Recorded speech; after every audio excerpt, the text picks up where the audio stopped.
Hi years.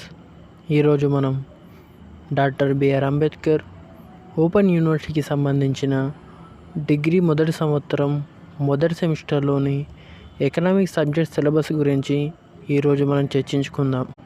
ఈ సిలబస్లో మొత్తం 5 ఖండాలు 12 భాగాలు ఉంటాయండి. ముందుగా మొదటి ఖండం అర్థశాస్త్ర మౌలిక అంశాల నుండి మొదటి భాగం అర్థశాస్త్ర పరిచయం, స్వభావం మరియు పరిధి గురించి మనం మొదటి భాగంలో చర్చించుకోవడం జరుగుతుంది. తర్వాత రెండవ భాగంగా మనం అర్థశాస్త్రపు ప్రాథమిక భావనల గురించి చర్చించుకుంటామండి.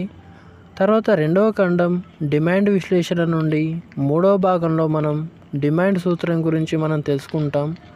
తర్వాత నాలుగవ భాగంలో డిమాండ్ వ్యాకోచత్వం గురించి మనం అధ్యయనం చేసుకోవడం జరుగుతుందండి.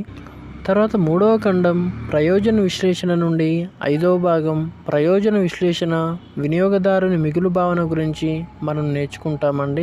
తర్వాత ఆరవ భాగంలో మనం ఉదాసీనత వక్రరేఖ విశ్లేషణ గురించి చర్చించుకుంటామండి.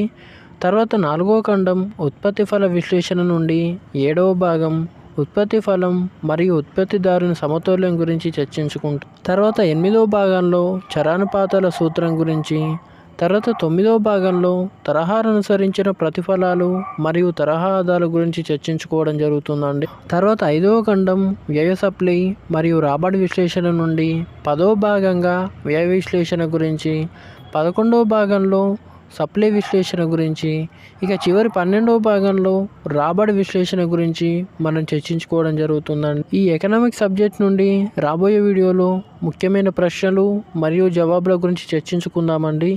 Thank you for watching this video.